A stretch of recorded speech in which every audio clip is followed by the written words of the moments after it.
The Google Pixel 6, a fantastic phone at a great price, but it has its flaws. One of my points. Let's find out more.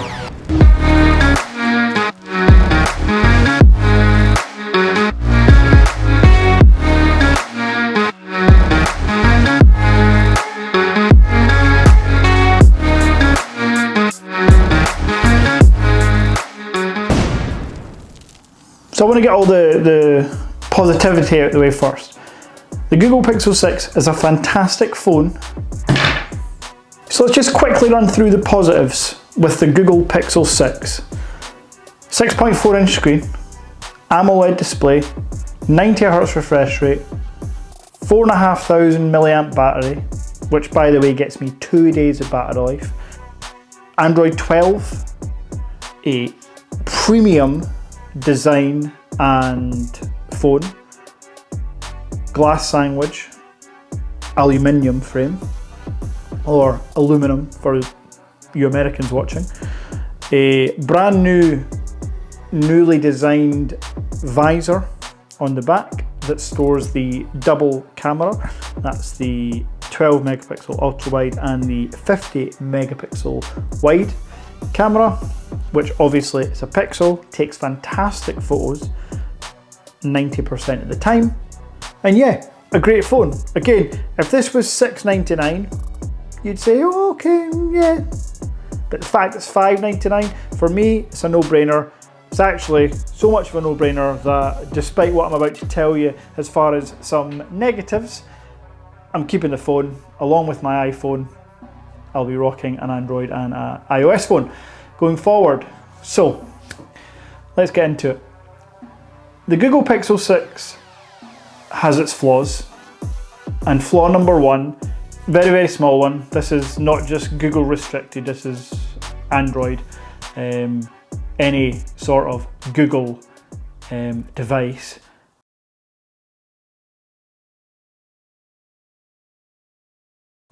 I never said, hey, and then that word. I rarely do. I don't use the assistant very often, but whenever you say Google or Pixel 6, the phone decides to turn on.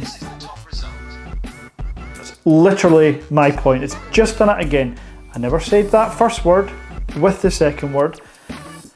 Very, very frustrating. Yes, I can turn it off, but there are some occasions where maybe I want to use the voice assistant. Maybe I'm cooking something, my hands are dirty or whatever.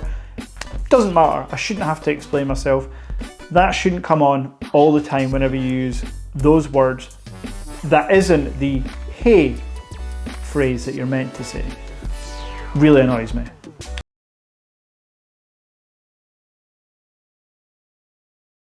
Issue number two. You will have heard about it. You will have seen examples of this. The fingerprint reader, the optical fingerprint scanner, is utter garbage. Like 2014 type garbage.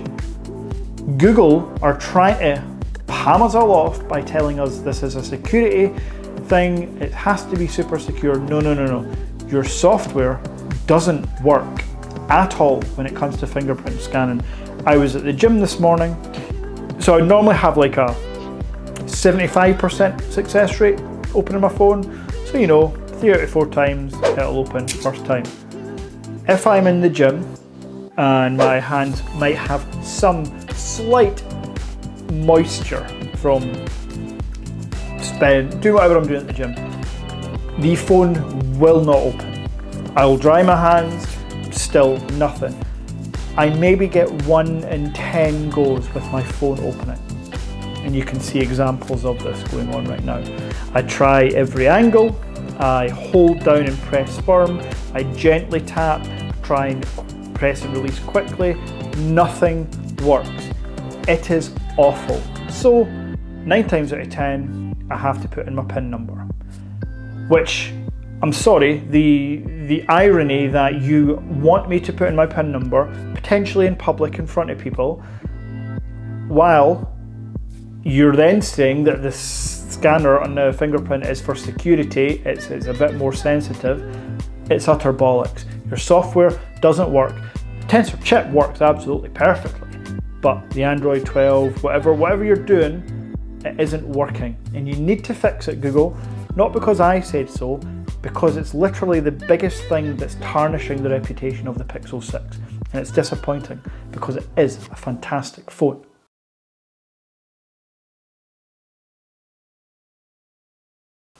Now, issue number 3, and this might just be my issue, and it's certainly not a Pixel 6 only issue. For me, it's an Android thing.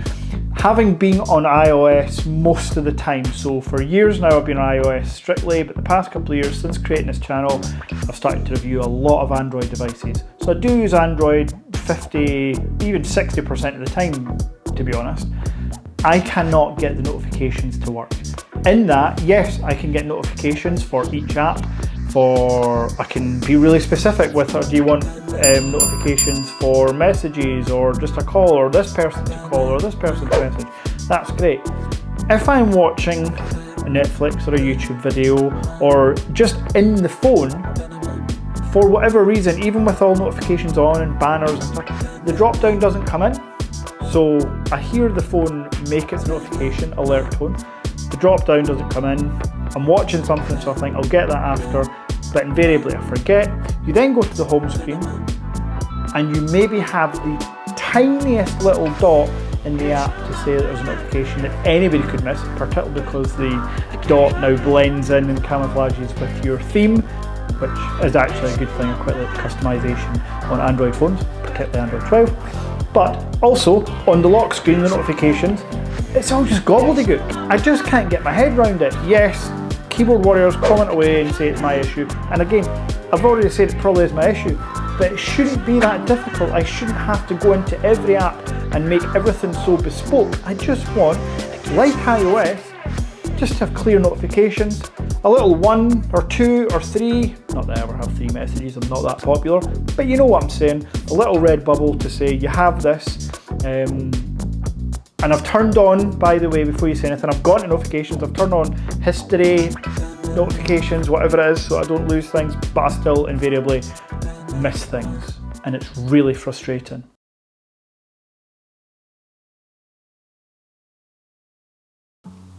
Issue number 4, and again, this ties in with Android / Google Pixel.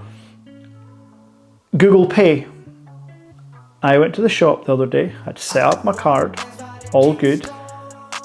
For whatever reason, I couldn't pay with Google Pay because, quite a lot of pays I said there, but anyway, because the Fingerprint was being an arse, I'm holding it against the thing. My phone's locked though because it won't unlock, so I eventually unlock it with the pin, hold the thing again, and it says, no, we don't accept Google Pay, or something along those lines. I speak to the checkout assistant, yeah, we take Google Pay, I use it all the time. And she shows me her Samsung something, and I'm thinking, okay, so this is a Google issue. This should not happen in the world we live in today, where cash is no longer king. Cash almost doesn't exist. We should also not have to put in our PIN. And I don't want to harp on my point before, but it's just really annoying to have these small issues. So that's 4 issues that, again, I have to highlight, you have to be aware of, and these are not isolated issues. Go and type into Google search Pixel 6 Fingerprint issues. Hundreds of videos will come up. It's a known issue. I want my phone to work across the board in 2021. One thing I will say though, I have stuck with the iPhone 12 Pro Max, and John Prosser had an absolutely outstanding video on this just yesterday. The iPhone 13 Pro Max had too many bugs for me, even during reviewing it, and you can catch that video on my channel. There were just, for whatever reason, the touchscreen just wouldn't work. And that's a software thing. They fixed it, apparently they fixed it in an update. The camera wouldn't work. I got a black screen for about 10 seconds, gave up, force quit it, reopened it, and there it was, the camera was open, the app would work. But that shouldn't happen on a £1,100 phone or on a phone you're buying in 2021. It just should not happen. So the Pixel 6 isn't the only one that is lacking in some software care and quality assurance, but the Pixel 6 is the phone I'm using, and it really annoys me because it is such a good phone. Anybody looking for an Android or to upgrade from potentially another, even a Samsung S21, to be honest, I would say, yeah, you can wait for the S22 or get the Google Pixel 6. It is a fantastic phone, but it has its issues. Yes, software updates may work, although Google have pretty much guaranteed that there will not be a software update for the fingerprint issue, and that's disappointing. So I can still recommend buying the phone to end on a positive. I just wish these issues didn't exist anymore. So yeah, that's been my little, as I say, it's not all sunshine and rainbows with the Pixel 6. If you've got any questions about the device, obviously leave a comment below. Thank you so much for watching the video. I have just hit 1,200 subscribers, and it's also a year to the day, I think, or pretty much a year to the day since starting the channel. So by all measures, I'm really, really happy with that. So thank you very much for all the support, and stay tuned for more. Take care.